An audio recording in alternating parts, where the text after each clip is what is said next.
রাতের সংবাদে আপনাকে স্বাগতম। প্রথমে জানিয়ে দিচ্ছি সংবাদ শিরোনাম। যুক্তরাষ্ট্রের মিনেসোটায় অভিবাসন কর্মকর্তার গুলিতে এক নারী নিহতের ঘটনায় বিভিন্ন শহরে উত্তেজনা ছড়িয়েছে। মিনিয়াপোলিস থেকে ম্যানহাটান সবখানেই প্রতিবাদে রাস্তায় নেমেছেন বিক্ষোভকারীরা।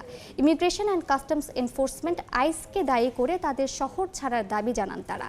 এমন পরিস্থিতিতেও সংস্থাটির পাশে থাকার ঘোষণা দিয়েছেন মার্কিন ভাইস প্রেসিডেন্ট জেডি ভ্যান্স। চলমান উত্তেজনার মধ্যেই পোর্টল্যান্ডে ফেডারেল এজেন্টের গুলিতে 2 জন আহত হয়েছেন।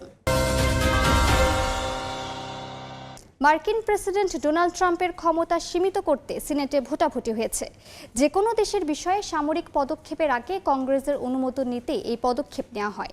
প্রক্রিয়াগত ভোটে প্রস্তাবটি 52-47 ফলে এগিয়ে যায়, যেখানে কিছু রিপাবলিকান ও ডেমোক্রেটদের সঙ্গে একমত হন। তবে ভোটে রিপাবলিকানদের সমর্থন দেয় ক্ষোভ প্রকাশ করে তাদের কড়া সমালোচনা করেছেন ট্রাম্প। ভেনেজুয়েলার বিপুল পরিমাণ তেলের মজুতে নজর যুক্তরাষ্ট্রের। এর সঙ্গে সরাসরি জড়িয়ে আছে লাতিন আমেরিকার দেশগুলোর অর্থনৈতিক ও রাজনৈতিক ভবিষ্যৎ।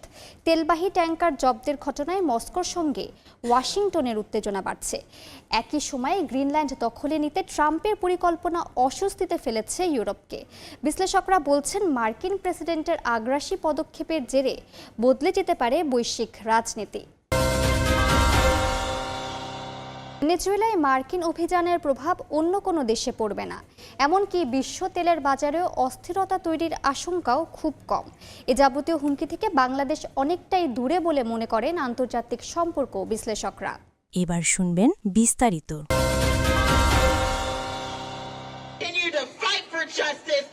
যুক্তরাষ্ট্রের মিনেসোটা অঙ্গরাজ্যে immigration and customs enforcement ICE এর এক কর্মকর্তার গুলিতে মার্কিন নারী রেনি নিকোল গুড নিহতের প্রতিবাদে আইসিই বিরোধী বিক্ষোভে উত্তাল বিভিন্ন শহর। স্থানীয় সময় বৃহস্পতিবার সকালে মিনিয়াপোলিসে অভিবাসন আদালতের সামনে জড়ো হন শত শত বিক্ষোভকারী। ফেডারেল কর্মকর্তাদের লক্ষ্য করে খুনি স্লোগান দিতেও দেখা যায় বিক্ষুব্ধদের। এ সময় বিক্ষোভকারীদের ছত্রভঙ্গ করতে টিয়ার গ্যাস ও পেপার বল ব্যবহার করা হলে পরিস্থিতি উত্তপ্ত হয়ে ওঠে। মার্কিন ওই নারী নিহতের ঘটনায় নিউ ইয়র্ক সিটির ম্যানহাটনেও বিক্ষোভ করেন শত শত মানুষ। এই হত্যাকাণ্ডের জন্য আইসিইকে দায়ী করে তাদের শহর ছাড়ার দাবি জানান বিক্ষুব্ধরা। এমনকি আইসিই এর বাজেট বাতিলের সঙ্গে সঙ্গে সংস্থাটি ভেঙে দেয়া এবং শিক্ষা, স্বাস্থ্য ও আবাসনে অর্থ ব্যয়ের দাবি তোলেন তারা। আইসিই এর বিরুদ্ধে যখন যুক্তরাষ্ট্রের বিভিন্ন শহর উত্তাল, তখন সংস্থাটির পাশে থাকার ঘোষণা দিয়েছেন মার্কিন ভাইস প্রেসিডেন্ট জেডি ভ্যান্স। নিহত নারী একটি বৃহত্তর বামপন্থী নেটওয়ার্কের হয়ে কাজ করে আসছিল দাবি করে তার কর্মকাণ্ড আইসিই এজেন্টদের কাজকে বাধাগ্রস্ত করছিল বলে মন্তব্য করেন ভ্যান্স। ট্রাম্পের সুরে সুর মিলিয়ে বলেন, গুলি চালানো ওই এজেন্টকে 6 মাস আগে গাড়ি দিয়ে আঘাত করেছিল নিহত নারী। মার্কিন নারী হত্যার ঘটনায় মিনেসোটা ভয়াবহ বিপর্যয়ের মধ্যে পড়েছে উল্লেখ করে হত্যাকাণ্ডের জন্য ট্রাম্প প্রশাসনের অভিবাসন নীতিকে দায়ী করেন যুক্তরাষ্ট্রের হোমল্যান্ড সিকিউরিটি সচিব ক্রিস্টি নোয়েম। মিনেসোটা ও ফেডারেল কর্মকর্তারা হত্যার ঘটনার ভিন্ন বিবরণ দিয়েছেন বলেও অভিযোগ করেন তিনি। এদিকে হত্যাকাণ্ডের তদন্তে অঙ্গরাজ্যের অপরাধ তদন্ত বিভাগকে অবশ্যই যুক্ত থাকতে হবে বলে জানিয়েছেন Democrat governor team Waltz. President থেকে শুরু করে ভাইস প্রেসিডেন্ট ও ক্রিস্টি নোয়েম সহ ক্ষমতার শীর্ষে থাকা ব্যক্তিরা যাচাই বাছাই ছাড়াই মিথ্যা মন্তব্য করেছেন উল্লেখ করে ক্ষোভ প্রকাশ করেন তিনি। এর আগে স্থানীয় সময় বুধবার যুক্তরাষ্ট্রের মিনেসোটা অঙ্গরাজ্যের মিনিয়াপোলিসে immigration and customs enforcement ICE এর এক কর্মকর্তার গুলিতে 37 বছর বয়সী রেনি নিকোল গুড নামের এক নারী নিহত হন। এই ঘটনায় আত্মরক্ষায় গুলি ছোড়া হয় বলেও দাবি করেছিল হোয়াইট হাউস।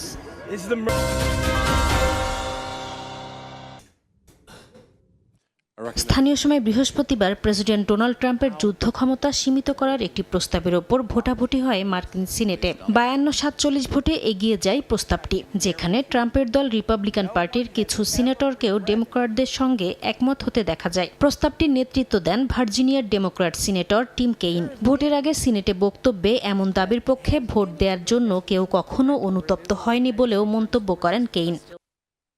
এই ভোট এমন এক সময় হলো যার কয়েকদিন আগে যুক্তরাষ্ট্র এক নাটকীয় সামরিক অভিযানের মাধ্যমে ভেনেজুয়েলার প্রেসিডেন্ট নিকোলাস মাদুরোকে আটক করে। ওই অভিযানে বিশ্বজুড়ে প্রতিক্রিয়া সৃষ্টির পাশাপাশি ডেমোক্র্যাটদের মধ্যে তীব্র ক্ষোভের জন্ম দেয়। ডেমোক্র্যাটদের অভিযোগ, ভেনেজুয়েলায় সরকার পরিবর্তন ইস্যুতে ট্রাম্প প্রশাসনের কর্মকর্তারা মিথ্যাচার করেছেন। তবে অভিযানটি স্বল্পমেয়াদী এবং পূর্ণাঙ্গ সামরিক অভিযান নয় দাবি করে এর জন্য কংগ্রেসের অনুমোদনের প্রয়োজন ছিল না বলছেন রিপাবলিকানরা।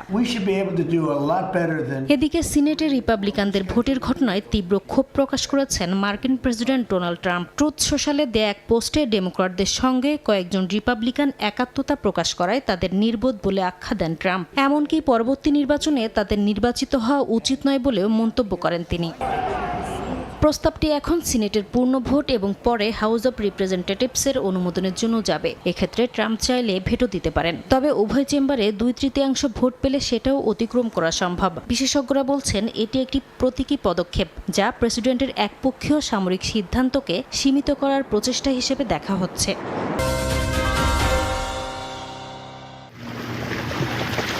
যুক্তরাষ্ট্রের অভিযানে আটলান্টিক ও প্রশান্ত মহাসাগরে তেলবাহী ট্যাঙ্কার জব্দের ঘটনা এরই মধ্যে বিশ্বজুড়ে আলোচনার কেন্দ্রে। বিশ্লেষকরা বলছেন, মার্কিন প্রেসিডেন্ট ডোনাল্ড ট্রাম্পের এমন আগ্রাসী আচরণের উদ্দেশ্য আমেরিকা মহাদেশে তেলের প্রবাহ নিয়ন্ত্রণ ও ভেনেজুয়েলার ভবিষ্যৎ সরকারকে যুক্তরাষ্ট্রের মিত্রে পরিণত হতে বাধ্য করা। তবে এর সঙ্গে জড়িয়ে আছে আরও অনেক পক্ষ।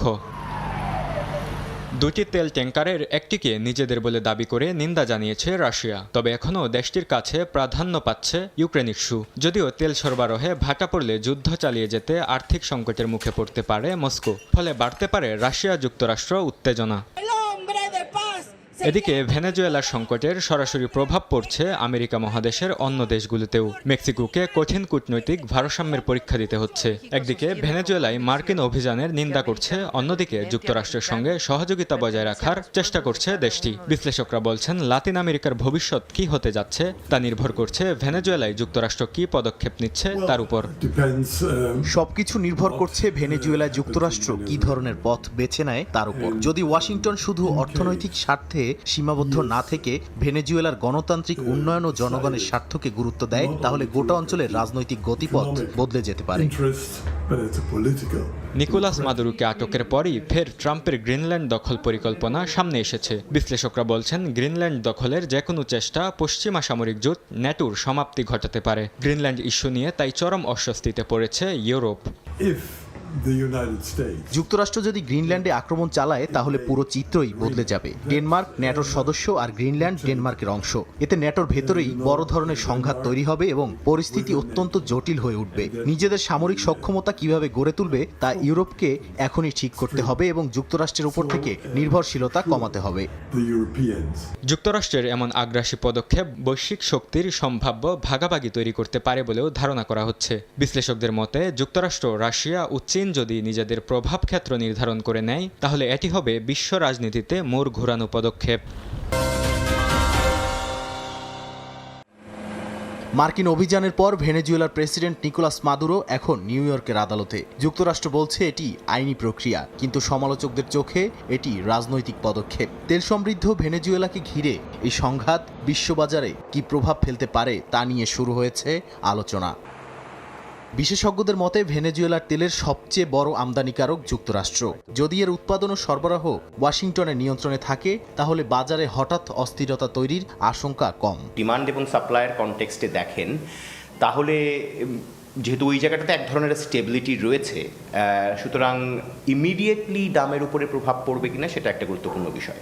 দ্বিতীয় হচ্ছে যে ভেনেজুয়েলার তেলের একটা গুরুত্বপূর্ণ কি বলা হয় যে ইম্পোর্টার কিন্তু ইউএসএ নিজেই, এবং এখন যেহেতু ভেনেজুয়েলার রাজনৈতিক অবস্থাটা আমেরিকা নিজেই মানে নিয়ন্ত্রণ করবে অ্যাটলিস্ট বেশ কিছুটা দিন, এবং আমেরিকার এবং মিডিয়াতে আসা বিভিন্ন ভাষ্য মতে যতক্ষণ না পর্যন্ত এক ধরনের ডেমোক্রেটিক ট্রানজিশন এবং স্টেবিলিটি বা স্থিতিশীলতা না আসছে, সুতরাং সেই জায়গাটাতে খুব বড় ধরনের মানে একটা ব্যত্যয় ঘটবে বলে আমার মনে হচ্ছে না। এই বাস্তবতায় বাংলাদেশ সহ আমদানি নির্ভর দেশগুলোর জন্য স্বস্তির জায়গা রয়েছে, কারণ স্বল্প মেয়াদে আন্তর্জাতিক তেলের দামে বড় ওঠানামার আশঙ্কা দেখছেন না অর্থনীতিবিদরা। ভেনেজুয়েলার যে ইনফ্রাস্ট্রাকচারাল কন্ডিশন, যে এই সেটার আগে উত্তরণ না ঘটিয়ে দিয়ে, অর্থাৎ ক্রুড অয়েল তারা তৈরি করছে, সেখান থেকে আবার মানে আমেরিকার মতো দেশে এসে বা অন্যান্য জায়গায় যে সেটা রিফাইন্ড অয়েল হচ্ছে, ওই টেকনোলজিটা ভেনেজুয়েলার নাই। তবে দীর্ঘমেয়াদে অনিশ্চয়তা থেকেই যাচ্ছে। মার্কিন তেল কোম্পানিগুলো ভেনেজুয়েলায় নতুন করে বিনিয়োগে আগ্রহী নয়। অবকাঠামোগত দুর্বলতা আর প্রযুক্তিগত সীমাবদ্ধতা দেশটির উৎপাদন সক্ষমতাকে প্রশ্নের মুখে ফেলছে।